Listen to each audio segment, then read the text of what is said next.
My family disowned me for marrying a black man, saying he's not one of us. And now, standing at my front door 10 years later, I can still hear those words echoing in my mind as my mother clenches, a thin folder of demands, like it still carries authority over my life. The knock didn't feel like an apology. It felt like entitlement. Through the glass panel, I saw her first, perfectly pressed sari, lips tight, eyes scanning my home the way she used to inspect my life before she erased me from it. Behind her stood my sister, avoiding eye contact, as if shame had finally learned how to breathe. I didn't move right away. Inside the house, my husband was upstairs on a quiet call with his board. Calm, steady, speaking about numbers that once would have sounded impossible to my family. His company had just gone public, valued at 44 million, but that wasn't what made my hands steady now. What steadied me was remembering the day. They buried me emotionally, without ceremony, without hesitation, and called it honor. And now, after 10 years of silence, they had come back like nothing had ever happened. I used to think love was something my family believed in, until I chose someone they refused to see as human. I met my husband during a time in my life when I had already learned how to make myself smaller just to keep peace at home. He was calm in a way that didn't demand attention, but held it anyway. He listened more than he spoke, and when he did speak, it was never to impress, only to understand. My family, on the other hand, spoke in judgments long before they spoke in questions. Every decision I made was measured against a rulebook I never agreed to sign. They called it tradition. I started calling it control. When I told them I wanted to marry him, the silence in that room was heavier than any argument. My father didn't shout. He simply stood up, took off his watch, and said I was no longer his daughter. My mother cried, but not for me, for the version of me that no longer fit her expectations. After that, I learned what it means to be erased while still alive. No calls, no festivals, no names spoken in family gatherings, just absence, carefully maintained like a policy. But in that absence, I built something they never expected. A life that didn't ask for permission to exist. At first, it wasn't silence that hurt the most. It was how carefully. I was removed without anyone saying it out loud. Family photos still went up on festival days, but my face was always missing from the frame. When relatives visited, my name would slip out of conversations, like a mistake, quickly corrected with a cough or a change of topic. It was subtle, practiced, almost polite in its cruelty. I remember once hearing my aunt say, she made her choice. The way people talk about something unfortunate, but necessary, like breaking, are vast to avoid carrying it too far. Even my younger cousins, who once used to run into my arms, were taught distance, not hatred. Distance is easier to justify. They would look at me in public once, then look away too quickly, as if recognition itself was disobedience. When my mother occasionally spoke to me before the full cut-off, her tone had already changed. Not angry, just disappointed in a way that left no room for explanation. Every sentence felt rehearsed, like she was reading from a conclusion already decided. And my husband, they never asked about him, not once, as if ignoring his existence could rewrite mine.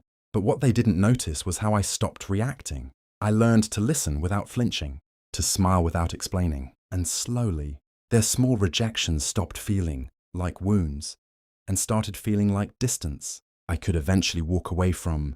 The turning point didn't come with a fight or a dramatic confrontation.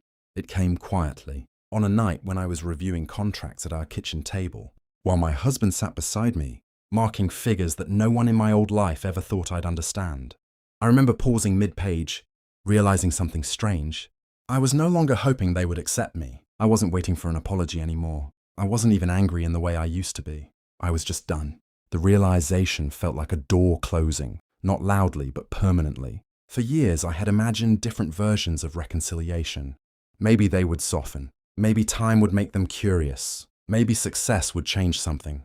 But success had already arrived. And still there was silence. That was the truth I finally stopped avoiding. They didn't misunderstand me. They chose not to see me. The next morning, I made a decision that didn't feel like revenge at first. It felt like clarity. I told my husband I wanted to stop entertaining any contact that treated my life like a debate. He didn't ask questions. He just nodded once and said, "Then we build without looking back." And for the first time, I believed him completely. I didn't plan revenge the way people imagine it. There were no emotional speeches, no dramatic warnings, no need to prove anything in advance. I planned boundaries. The first step was legal clarity. I reviewed every document tied to our company, my name and my husband's equity structure. Not because I distrusted him, but because success attracts noise, and I wanted everything clean enough that no one could twist it later. Our lawyer handled updates quietly, tightening protections around ownership and decision-making, rights as the IPO process matured. The second step was personal discipline. I stopped responding to unknown numbers. I filtered emails through assistants. I removed emotional access points, places where old guilt could sneak back in and pretend to be responsibility. The third step was preparation for contact, because I knew it would come eventually. People who erase you rarely stay away forever when value enters the picture. So I rehearsed nothing. I scripted nothing. I simply decided on one rule. I would not argue for my place in my own life. My husband understood this without needing explanation.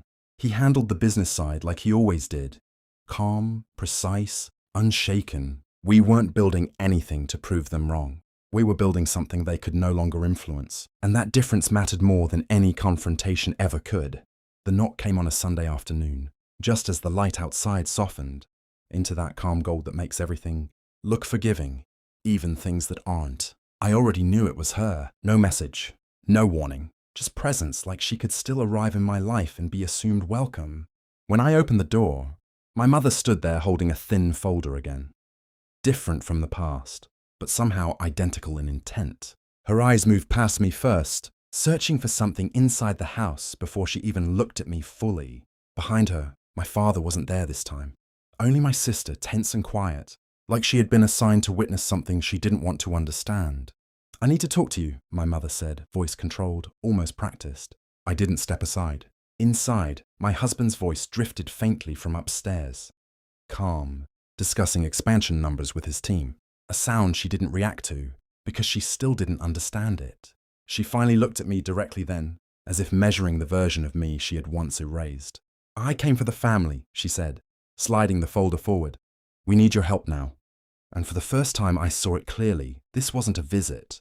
It was a return request. For a moment, I didn't respond. Not because I was shocked, but because I was observing something I had waited years to understand. People rarely return out of love. They return when outcomes change. My mother shifted slightly, uncomfortable with the silence. My sister stared at the floor like it could offer her an exit. The same people who once made my existence optional were now standing in my doorway as if history could be renegotiated with a folder and a softened tone. Inside the house, nothing dramatic changed. My husband continued his call upstairs, his voice steady, untouched by the past trying to re-enter our present. That contrast said everything, how far I had moved, and how little they had noticed until it mattered. I finally looked at the folder but didn't take it. "So I matter now," I said quietly. It wasn't a question. My mother tried to speak, but the words didn't land the way they used to. There was no authority left in them, only urgency. In that moment, I understood the real consequence wasn't anger or revenge. It was irrelevance. They had built a life where I didn't exist, and now they were surprised I had built one where I didn't need to. And for anyone watching this unfold, the question isn't about family anymore. It's about what remains when you stop begging to be included in places that already decided you didn't belong. After she left, the house didn't feel heavier. It felt quieter in a way I had earned. I stood in the doorway for a long time, watching the street where she had once driven away, with certainty that I would always remain something she could erase and revisit at will. 10 years ago, that belief destroyed me. Today, it didn't even touch me. I thought about everything that had been taken from me. Birthdays I wasn't invited to, names that were never spoken, moments I had imagined fixing if I just became enough. But standing there now, I realized I had never actually been missing anything I needed. I had only been missing approval from people who didn't know how to give love without conditions.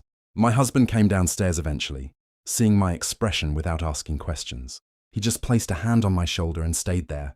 That was always his way. No speeches, just presence. We didn't talk about what happened. We didn't need to. Some things lose power the moment you stop feeding them attention.